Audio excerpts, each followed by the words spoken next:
Halo, selamat pagi. Kembali lagi di channel DCU. Kita akan melanjutkan perkuliahan kimia fisik 1 ya. Kebetulan saya ngajar di semester ini ada kimia fisik 1 dan termodinamika 2. Yang ternyata setelah saya ulik-ulik ada beberapa bahasan untuk tim pembukaan di awal. Termodinamika teknik kimia 2 itu ada di kimia fisik 1 ya. Hanya untuk beberapa penyaji ya, misalnya ya. Oke, sebelumnya saya ingin menyampaikan dulu bahwa walaupun di Google Classroom itu sudah dituliskan ya bahwa materinya itu ternyata saya tuh hanya kesetimbangan saja ya, tapi setelah dicek berulang kali ada beberapa yang materi itu bukan di kesetimbangan. Jadi kayak mana ya saya bilang ya, memang materinya tentang kesetimbangan, tapi untuk masuk ke kesetimbangan itu butuh dasar-dasar di belakangnya. Makanya ada yang lain disampaikan di sini. Jadi makanya dari bab 1 harusnya kan kita langsung saja ya ke bab yang dituju, yaitu kesetimbangan, tapi ternyata bab 2 itu adalah penunjangnya. Jadi saya buka juga di sini ada bukunya si Smith Vanes ya, yang ini ya, edisi ke-8. Ini bisa ke termodinamika teknik kimia 2 sebenarnya. Cuman kan bukunya bahasa Inggris, mungkin beberapa yang, karena sebelumnya sudah pernah saya sampaikan kimia fisik ini adalah untuk dasarnya sebelum masuk ke termodinamika. Dan buku ini tentu juga memuat dari apa yang ada disampaikan di kimia fisik 1 ya.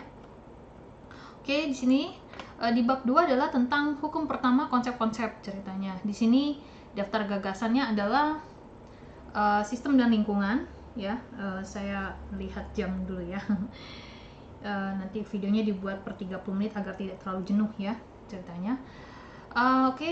Jadi isi dari bab 2 ini adalah ada sistem lingkungan, jadi terus ada kerja kalor dan energi dalam, ada ekso dan endo, lalu hukum pertama termodinamika, sifat keadaan, kerja pemuaian reversibel, asas kalometrik, lalu keadaan entalpi, keadaan standar, lalu ada di sini entalpi peralihan fasa, larutan, pengionan, dan pengenceran. Ini udah kamu pelajari di SMA yang poin 9. Hukum Hess juga sudah kamu pelajarin di SMA. Jadi mungkin kalau yang itu kan tidak terlalu diajarkan karena sudah diajarkan dan itu terbilang masih mengingat lah ya, gampang. Lalu yang poin 11 adalah siklus termodinamika, itu siklus Bohr-Haber, entalpi kisi. Lalu ada entalpi reaksi standar, berarti formation ini udah juga, tapi nanti ada beberapa soal sana. Lalu kapasitas kalor pada volume tetap dan pada tekanan tetap. Lalu juga ada sini hukum Kirchhoff, kayaknya enggak ini. Oke, ini ada beberapa udah saya coret-coret, jadi kamu tidak usah khawatir dengan apa yang ada di coretannya, jadi tolong diikutin aja guidance dari suara saya. Pelepasan energi dapat digunakan untuk memanaskan lingkungan ketika suatu bahan bakar terbakar dalam tungku perapian, untuk menghasilkan kerja mekanis ketika bahan bakar terbakar dalam mesin, dan kerja listrik ketika kerja reaksi kimia memompa elektron melalui sirkuit. Kerja listrik dan juga ada kerja mekanis. Mekanis itu berarti pergerakan ya kita bilang ya. Kalau listrik itu kan energi, ya sumber energi listrik maksudnya. Dalam kimia kita mempunyai reaksi yang dapat dimanfaatkan untuk menyediakan kalor dan kerja. Reaksi-reaksi dengan penghamburan energi yang dibebaskan tetapi menghasilkan produk yang kita perlukan, dan reaksi yang merupakan proses kehidupan. Nah, termodinamika itu adalah penyelidikan mengenai transformasi, jadi perubahan bentuk ya ceritanya. Perubahan bentuk energi. Nah, memungkinkan kita untuk membicarakan semua ini secara kuantitatif. Kuantitatif itu arti kata terhitung, angka ya.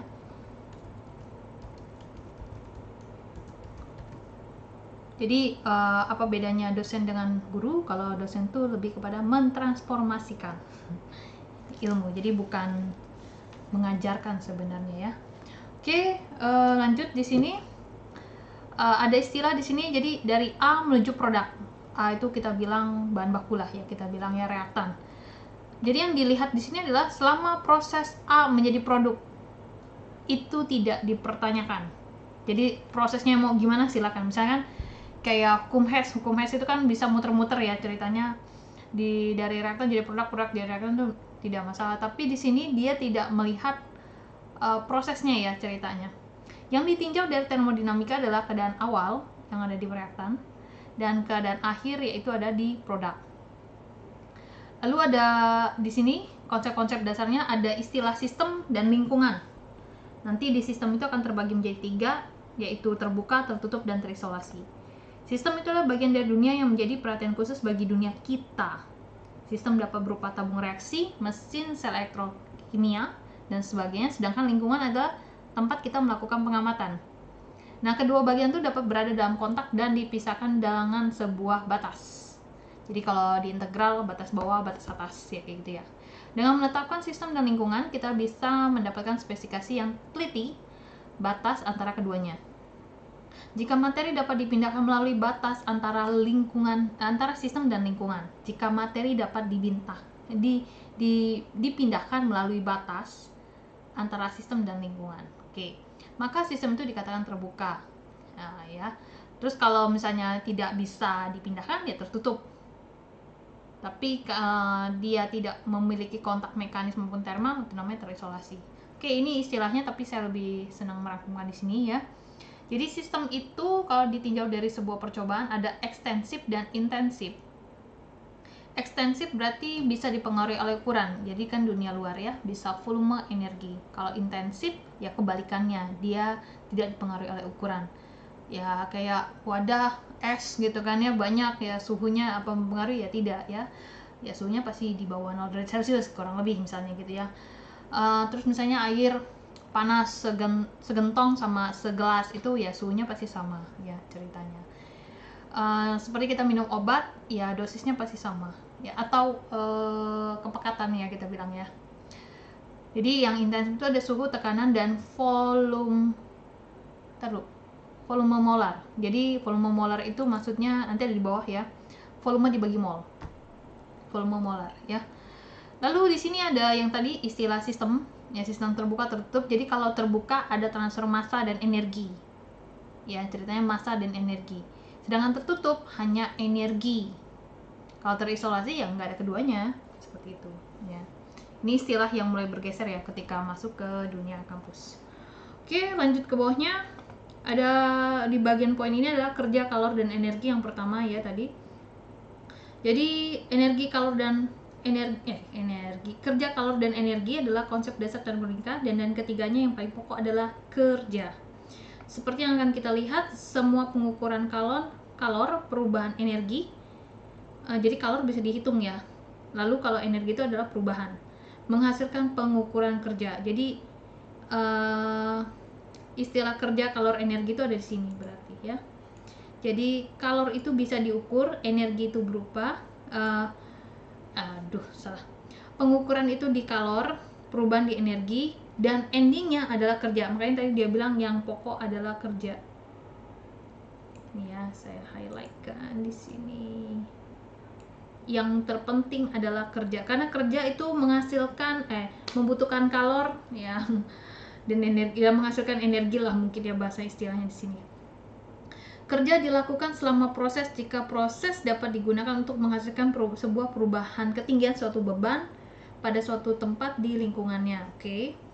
Misalnya adalah gas yang mendorong keluar penghisap silinder dan menaikkan beban, meregangkan secari karet, memutar pegas. Oke, pegas gini ya. Kalau ngukur berarti kan begitu ditarik pegasnya ada sejumlah kalor yang dilepas, ada perubahan energi, dan akhirnya dihasilkan pengukuran kerja. Mengalirkan arus listrik pada sebuah tahanan juga merupakan contoh kerja, karena arus yang sama dapat dialirkan melalui sebuah motor dan digunakan untuk menaikkan beban. Jika kita mengisi baterai dengan arus dari sumber luar, kita melakukan kerja kepadanya. Nah, jadi ada sistem dari luar dengan arus sumber dari luar ya berarti sini. Oke, kerja itu adalah W lambangnya. Sebenarnya W-nya tuh W besar ya, tapi nggak tahu kenapa di buku ini W-nya kecil. Akan terjadi apa ya, saya bilang keambiguan saya, karena sudah dicatat bahwa W besar itu adalah kerja, W kecil itu berat. Nah, jadi harap-harap hati-hati di sini ya. W plus itu artinya sistem menerima kerja. W yang negatif adalah sistem melakukan kerja. Nah, kalau di fisika itu W adalah F kali S. Gaya dikalikan oleh jarak. Ada lagi di fisika itu F sama dengan M kali A. M massa, A adalah percepatan gravitasi. Kita lihat nanti kalau gravitasi kan berarti dia ada di vertikal ya ketinggiannya. Kalau jarak berarti kan kanan kiri. Jadi beda sumbu ya, dilihat penggunaannya. Jadi kalau penggunaannya dia vertikal ke atas bawah berarti kan gravitasi yang kita kerjakan. Tapi kalau misalkan dia horizontal berarti kan jarak. Oke, kita bisa mengatakan bahwa kerja dilakukan oleh sistem jika beban sudah dinaikkan di lingkungan, dan bahwa kerja dilakukan pada sistem jika beban diturunkan, ceritanya ya. Jadi saya ulangi lagi, kita bisa mengatakan bahwa kerja dilakukan sistem, berarti sistem melakukan kerja ya jika beban sudah dinaikkan ke lingkungan. Oke, kan jadi berat ya, jadi lebih berat maksudnya bebannya, ya pasti melakukan kerja. Kerja dilakukan pada sistem jika beban diturunkan, ya dikurangin atau ditambah sama sini ya. Jika mengukur kerja kita gunakan definisinya, yaitu gaya kali jarak yang kita bahas di bawah ini. Lihat tadi yang saya bilang, kalau misalkan dia mainnya adalah ketinggian, dia ada di percepatan ya. Kalau ada di beban dibawa, ya itu mah ada di jarak ya. Ali membawa beras dari pasar ke rumah, kan jarak ya pasar ke rumah. Oke, di bawahnya setelah menjelaskan pengertian kerja, sekarang adalah energi. Energi adalah kapasitas sistem untuk melakukan kerja. Intinya ke kerja semua ya, melakukan kerja. Jika kita melakukan kerja pada sistem yang terisolasi, yang tadi hanya enggak ada energi dan apa tadi? Saya lupa jadinya. Tidak ada energi dan massa dan energi yang ditransfer ya di sini ya. Misalnya dengan memanfaatkan gas atau dengan memutar pegas. Artinya kita menambah kapasitasnya untuk melakukan kerja sehingga menambah energinya. Jika sistem melakukan kerja, waktu penghisap silinder bekerja keluar atau pegas membuka. Energinya berkurang karena sistem itu dapat melakukan kerja lebih sedikit dari sebelumnya. Eksperimen menunjukkan bahwa energi sistem kemampuannya untuk melakukan kerja dapat diubah dengan cara yang berbeda dengan kerja itu sendiri. Jika energi sistem berubah sebagai hasil perubahan suhu antara sistem dengan lingkungan, kita katakan bahwa energi sudah dipindahkan secara kalor. Berarti ada perubahan suhu maksudnya. Kan tadi ya kalau kalor kan suhu yang diukur ya pasti. Jika sebuah gelas kimia yang berisi air, sistem, jadi yang di gelas berisi air itu adalah sistem, terletak di alat pemanas. Oke, kapasitas sistem untuk melakukan kerja bertambah. Ya karena tadi sejumlah air yang di dalam gelas itu dipanaskan sehingga energinya bertambah. Karena penambahan inilah terjadi hasil perubahan suhu ya, perbedaan suhu di sini. Dan situ energi sudah dipindahkan dari sistem sebagai kalor. Oke. Ada di sini hukum energi ya, bahwa energi itu tidak dapat diciptakan dan tidak dapat dimusnahkan, tapi dia bisa diubah ke bentuk yang lain. Contohnya seperti perubahan suhu. Oke, di sini ada istilah-istilah, ada diatermik, adiabatis, eksoterm, dan endoterm. Di ini kan ada istilah-istilah, saya lebih senang merangkum lebih kecil sini ya. Diatermik itu hanya mengizinkan perpindahannya energi berupa panas ya. Kalau panas berarti dia hanya kayak sistem tertutup ya ceritanya. Kalau adiabatis itu tidak mengizinkan adanya perpindahan energi.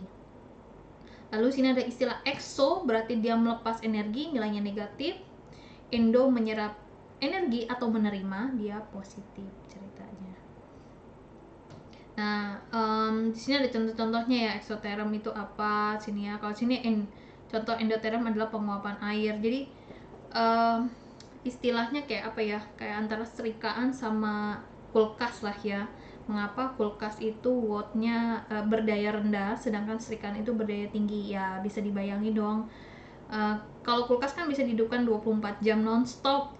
Apa yang terjadi kalau misalnya serikan itu dipakai 24 jam non-stop? Ya tekor ya listriknya, penggunaan listriknya. Jadi karena dia membutuhkan panas ya ceritanya kan, membutuhkan panas sehingga listrik tadi yang kita bilang. Tapi kalau misalkan yang kulkas itu dia melepas, makanya dayanya rendah seperti itu ya, kurang lebih begitu ya maksudnya yang sehari-hari kita lihat. Makanya kayak Magicom itu kan butuh panas, makanya dia tinggi dayanya segala macam. Oke, di sini ada istilah gerakan termal. Mohon maaf ya kalau ada beberapa yang tidak saya jelaskan karena itu bisa kamu baca yang belum tidak terlalu ini, maksudnya sudah kamu dapatkan di sebelumnya, maksudnya di SMA ataupun di semester sebelumnya. Gerakan termal itu adalah gerakan molekul yang kacau balau dan acak antara sistem dan lingkungannya. Oke, ini udah saya baca-baca maksudnya yang mana lebih penting. Oke, hukum pertama ya, hukum pertama ini mah termodinamika ya, ada istilah energi dalam. Energi dalam tuh bukan energi Chi ya, ceritanya ceritanya di sini. Ada F dan I. F itu final, I itu initial berarti awal. Jadi biasa ya, kayak produk kurang reaktan. Tadi ya A menuju produk tadi ya, berarti delta U itu adalah energi dalamnya produk, I-nya adalah si reaktannya. Jadi energi ini adalah sifat keadaan, terus ada fungsi keadaan di sini ya, sifat dari keadaan, fungsi keadaan. Lalu ada sifat ekstensif dan intensif, tadi udah dijelasin di atas ya. Ekstensif berarti dia bergantung pada ukuran, kalau intensif dia tidak bergantung pada ukuran. Tadi ada. Oke, satuannya joule. Joule itu ada bentuk lainnya, kilogram meter kuadrat per second kuadrat ya. Dan sini dijelaskan bahwa energi itu banyak ya, maksudnya ada energi potensial, ada energi kinetik. Kalau ini yang dipakai dia energi kinetik. EK ya ceritanya ya. Ya sama itu ya, setengah mp kuadrat. Lalu ada juga yang energi potensial yang EP ya, mgh ya, itu ada beberapa ini yang sudah kamu pelajari. Oke, ini juga diingatkan kembali, ada kilojoule, dia 10⁻³ joule, ya biasa. Oke, kita lanjut. Ada kekekalan energi, tadi sudah dijelaskan ya. Energi itu tidak dapat diciptakan dan tidak dapat dimusnahkan, hanya dapat berubah dari satu bentuk ke bentuk lain. Nah, ini ada hukum pertama termodinamika. Energi dalam delta U ya, U ya di sini maksudnya ya. Dalam suatu sistem besarnya tetap, kecuali jika diubah dengan melakukan kerja atau dengan pemanasan. Ya, karena tadi yang saya bilang yang setrikaan ya, itu kan dia membutuhkan panas melakukan kerja ya, makanya dia bilang akan ada perubahan di sini. Lalu jika kita menulis W untuk kerja, nah tadi yang saya bilang ini pastikan ini konotasinya saya ingetin lagi ya, W besar ya maksudnya. Ada key di sini. Dan di mana hukum pertama termodinamika itu diformulasikan dalam bentuk persamaan tersebut adalah delta U sama dengan Q plus W. Tinggal dilihat di sini ya, delta U tadi itu adalah U2 dikurang U1, lalu W itu ada W besar di sini anggapannya ya. Dan W itu bisa macam-macam, bisa W M kali G, W-nya MGH ya macam-macam di sini ya, karena bentuknya adalah kerja. Persamaan ini menyatakan bahwa perubahan energi dalam sistem tertutup.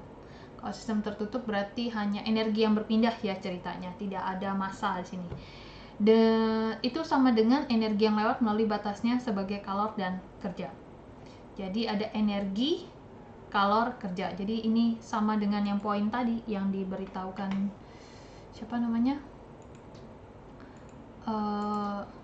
Tadi yang poin pertama. Sebentar ya.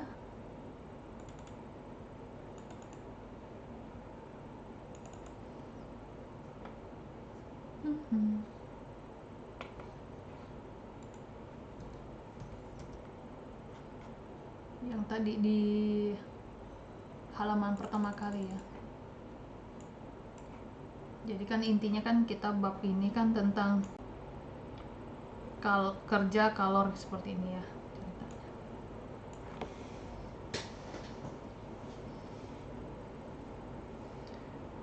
Oke, lanjut di sini. Jika tidak ada yang lewat, sistemnya terisolasi ya berarti nggak ada energi dan juga tidak ada massa yang berpindah, berarti delta U-nya 0. Tadi kan sudah dikatakan bahwa delta U tadi bisa sama besarnya dan kecuali ya, maksudnya bisa diubah karena ada kerja dan pemanasan di sini. Oke, ada contoh sini perhitungan perubahan energi dalam. Ada sebuah motor listrik tertentu menghasilkan 15 kJ energi setiap detiknya sebagai kerja mekanik. Kerja mekanik berarti W ya. Oke. Dan kehilangan 2 kJ sebagai panas pada lingkungannya. Berapa perubahan energi dalam motor dan persediaan daya setiap detiknya? Motor listrik adalah sistemnya. Ketika menghasilkan berarti kan dia melakukan ya. Posisinya di sini menghasilkan, dia nilainya negatif, energi W ya. Sedangkan panas itu kan kalor, berarti Q lambangnya, kehilangan berarti melepas. Kehilangan ya, negatif. Nilainya negatif 2. Jadi kalau kita kembalikan ke persamaan bahwa delta U sama dengan Q plus W. Tinggal kamu masukkan bahwa Q-nya negatif 2, W-nya negatif 15 sehingga dapatnya min 17. Komentarnya adalah jika kita memutuskan untuk menyebut motor sendiri sebagai sistemnya, maka energi dalamnya tidak berubah. Motor kehilangan 17 kJ. Jadi bukan ngomong negatif ya. Jadi dia kehilangan energi 17 Joule pada lingkungannya, tetapi catu daya itu apa ya? Aki ya kalau saya bilang ya. Melakukan kerja 17 kJ terhadap motor. Ya. Yang menerima kekalahan adalah catu daya, ya karena dia yang bekerja ya, dan motornya yang mengubah satu bentuk energi ke bentuk yang lain. Selanjutnya ada latihan di sini. Jika sebuah pegas diputar, kalau diputar kan dia enak ya, nggak kerja ya sebenarnya. Kerjanya 100 Joule dilakukan padanya, berarti pegas melakukan kerja. Tetapi 15 Joule terlepas ke lingkungan sebagai kalor. Berapakah perubahan energi dalamnya? Oke, 15 Joule terlepas ke lingkungan, berarti kalor itu nilainya adalah negatif 15 Joule. Lalu kerja 100 Joule dilakukan padanya, pegas melakukan kerja, berarti positif 100 Joule.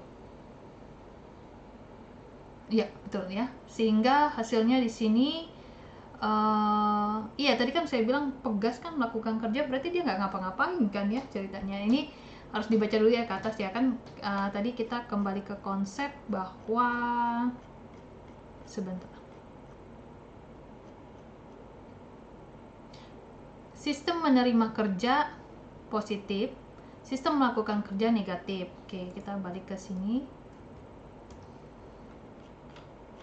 Di sini kan dia sebuah pegas diputar, kerja dilakukan padanya, berarti kan dia itu kan pegas ya, nggak ngapa-ngapain, jadi bukan melakukan kerja ya. Jadi kerja 100 Joule dilakukan padanya ya, berarti kan seperti itu ya maksudnya ya, jangan sampai salah nangkep ya, karena tadi ada penjelasan bahwa pegas itu kan dia sebenarnya kalau melakukan kerja dia positif bukan negatif maksudnya. Oke, kalornya terlepas berarti kehilangan, dia negatif 15, sehingga besar perubahan energi dalamnya adalah ya tinggal delta U sama dengan